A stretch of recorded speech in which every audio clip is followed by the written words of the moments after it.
Welcome back, my friends, for another wonderful video, this time about rational expressions. And especially slant, oblique asymptotes. In the last video we did, here's some of the notes, if I can show you. You can pause the video if you're watching online. We talked about vertical asymptotes, whole slant asymptotes, and horizontal asymptotes, and when and how to find them, and so have a good look at that. And let's go down to number 6, which is the one we left off on. And it says here, identify the horizontal or slant asymptote, factor and identify any holes, find the x and y intercepts, identify any vertical asymptotes, and sketch the graph of the rational function, being sure to include all the above features, and use a t-chart when necessary. I mean, how much easier could it get? I mean, come on. Hey, no biggie. It's cake. It's no problem at all. Well, I'll tell you about my first instincts. My first instincts are to factor this quadratic.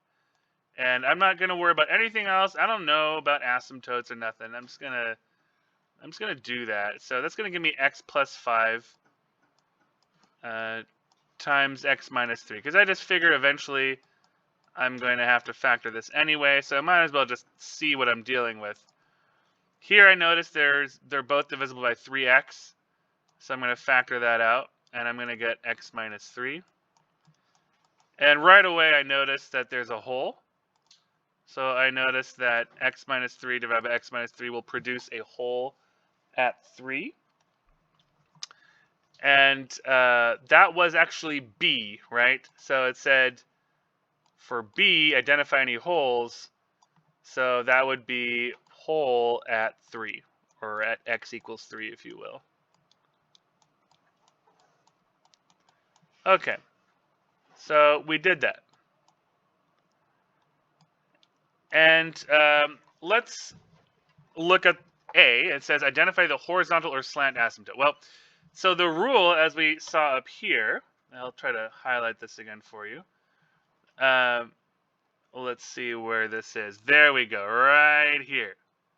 The horizontal asymptote happens when the numerator and denominator have exactly the same degree. Well, in this case, they have the same degree, right? They're both squared. So that tells me that we're dealing with a horizontal asymptote. And in particular, so how do we find this horizontal asymptote? You just divide those leading terms. I believe I have that up here as well. Yes. So in the next row here, it says horizontal asymptote is y equals the quotient of the leading terms.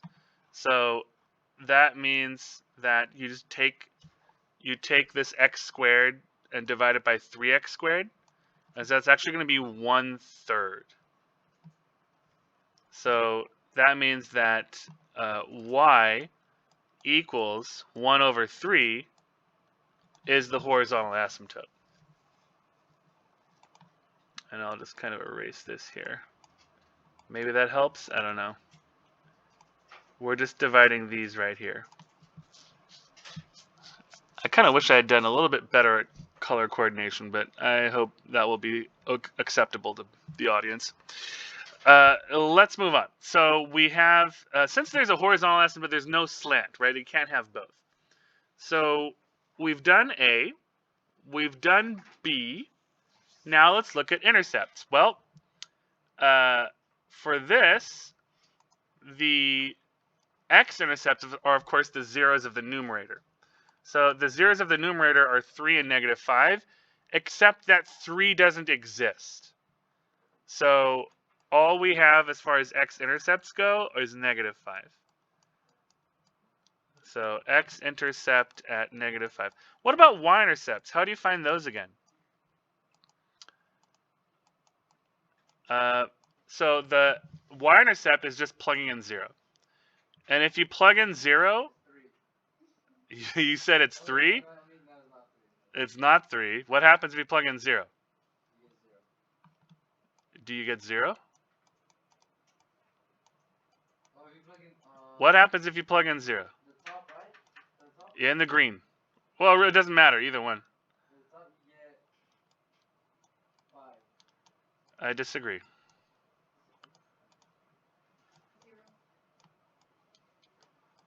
This is what you get. Don't you get a 0 in the denominator if you plug in 0 for x? If you plug in 0 for x, you get a 0 in the denominator. So that can't happen. So there is no y-intercept. Yeah, okay. And then E, sketch the graph of the rational function being shared. Okay, so in other words, we're done with that part, so let's start graphing. So we have here a horizontal asymptote at y equals a third. I'm going to try to do this justice. I will not, I don't know if it will be acceptable to everyone. Yeah, I think I could put it a little bit higher. That's almost too high. It's difficult to put that in between. Okay, that'll have to be good enough. And then, so that is the horizontal asymptote. Oh, we didn't talk about vertical asymptotes. We did not mention the vertical asymptote. Almost forgot. So that, I didn't see the D. I don't know how I didn't see the D. Identify vertical asymptotes. So vertical asymptotes, of course, are the zeros of the denominator, except for the wholes. And so that would mean at 0. So at x equals 0, there is a vertical asymptote. I'll just put VA. That's a horrible A. Difficult with the mouse. Okay. X equals 0 is a vertical asymptote. So I'm going to put that. And I'm going to make it, you know, I should have made these dotted. You know, let me make these dotted. What's your question? What do you want to know?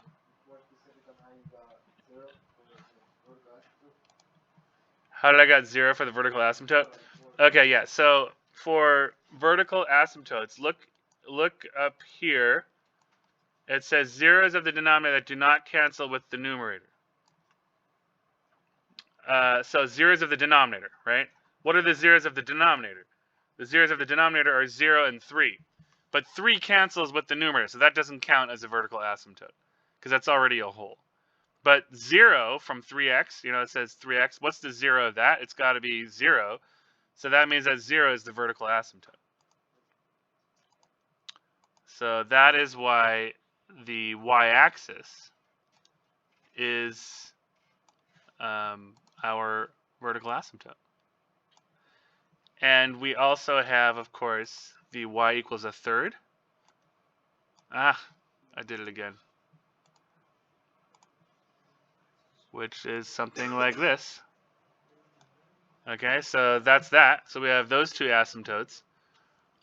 We do have some x-intercepts, right? We have one at -5, so that would be about right here. And we do not have a y-intercept. That's fine. And let's see here. Anything else? What happens if we go to positive infinity? Well, we end up on the right side going to 0.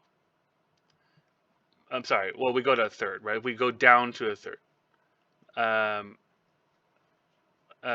So, you know, yeah. So we're gonna approach 1/3.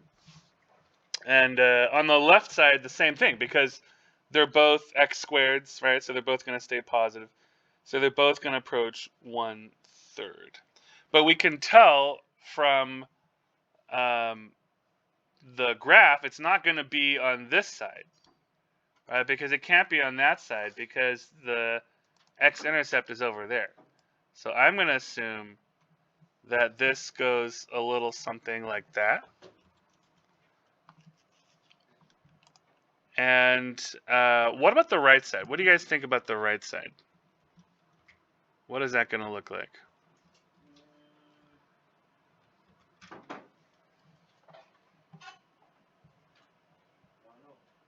Well, if you plug in, say, if you plug in a small number, like let's say 1. Plug in 1 and you get 6/3. That's 2. Hey, that's a big number.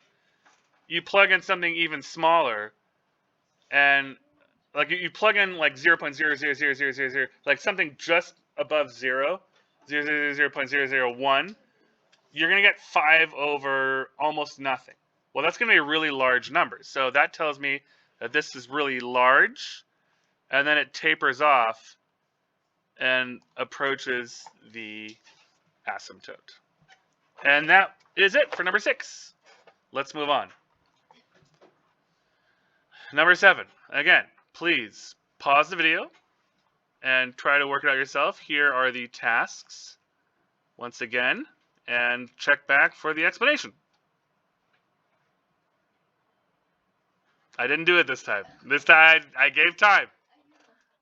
I was going to do it, but I was like, nope, I need to give time. All right, now the explanation. So, as before, my gut instinct is always to factor. It just allows me to see better what I'm dealing with. I see the x squared, I see that quadratic, and I say, well, I got to factor because I want to know what the intercepts are. And I already know from the last problem that it's going to help me to know the intercepts. So it's got to be 7 and 4. So because it's positive 3, it has to be plus 7 and minus 4. And man, I was thinking they were going to go with like something that cancels, but they didn't. They were mean. So there was not, because I was thinking, oh, the x minus 4 or x plus 4 is going to cancel. Nope, it didn't. It did not cancel. So no hole. In fact, let's go back to the questions because I don't remember them off the top of my head. Horizontal or slant asymptote? Yes. Well, what do you guys think? Is this, what kind of asymptote, if any, is this? Can you tell? How do you know? Look at the degrees. This one here is squared, and this one here is a 1. And what do we know about that? Well, it says up here that the slant asymptote is the quotient of the rational expression without the remainder if and only if, in fact, I should circle this part, the degree of the numerator is exactly 1 more than the denominator. And that's what happened in this case.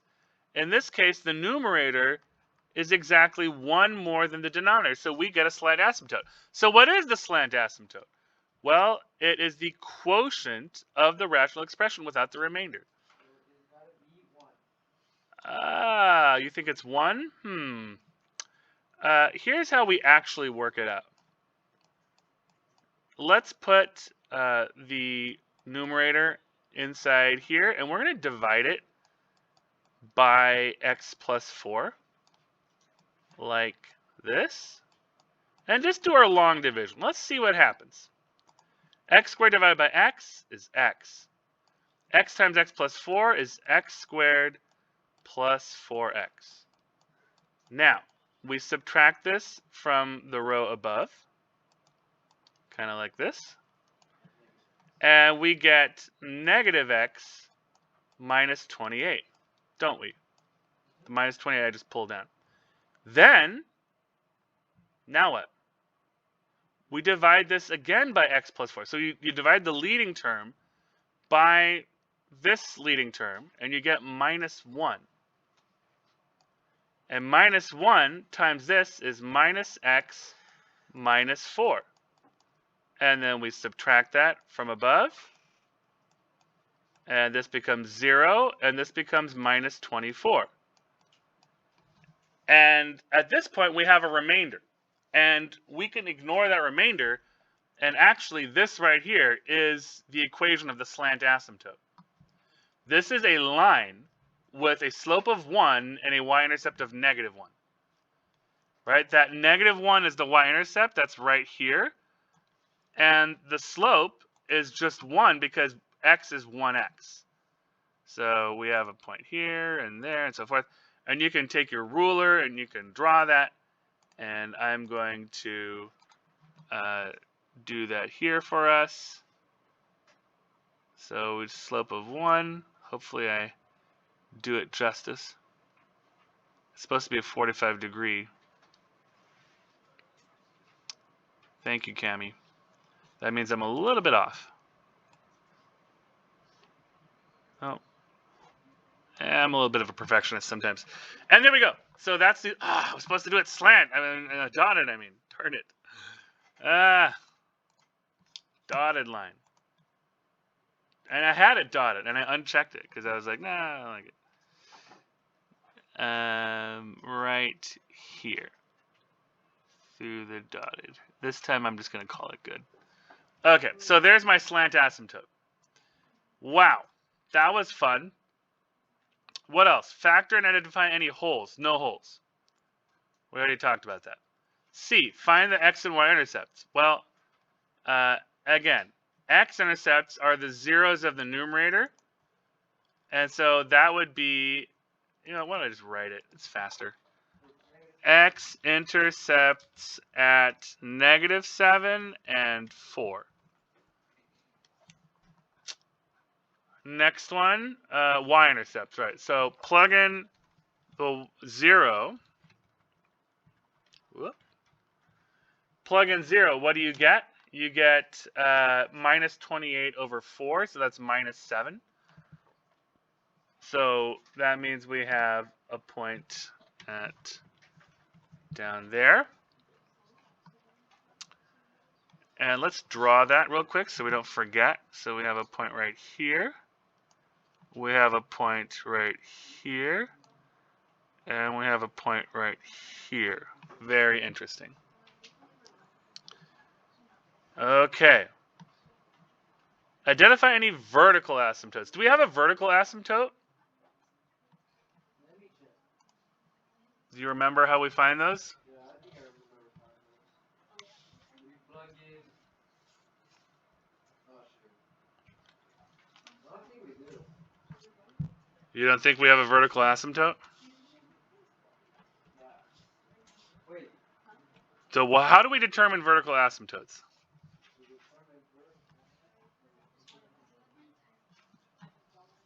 Do you remember? Look up here. If the zeros of the denominator does not cancel with the numerator. Yes, so in other words, zeros of the denominator is the keyword. So, but they don't. That don't cancel, but none of them here do. So it's just the zeros of the denominator. And we do have that. So that means that we have, let me pick a color here. So that means we have a vertical, let me pick a different color, I'm sorry. I just want to differentiate. Vertical asymptote at x equals -4. Because that's the zero of the denominator. And there's no value that exists there. And the reason why it's not a hole is because it doesn't cancel with the numerator. So we have a vertical asymptote at x is -4.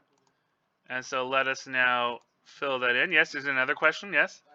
So if the bottom is x plus 4, Uh-huh. x squared plus 4, then what would it be at 0? Well, then it would have the same degree. Then we'd have a different, we wouldn't have a slant asymptote. It would be a, oh, but you're asking about the 0? I mean, then it would be, well, you couldn't have it. Then it would be an imaginary number. Because what's the 0 of x squared plus a positive?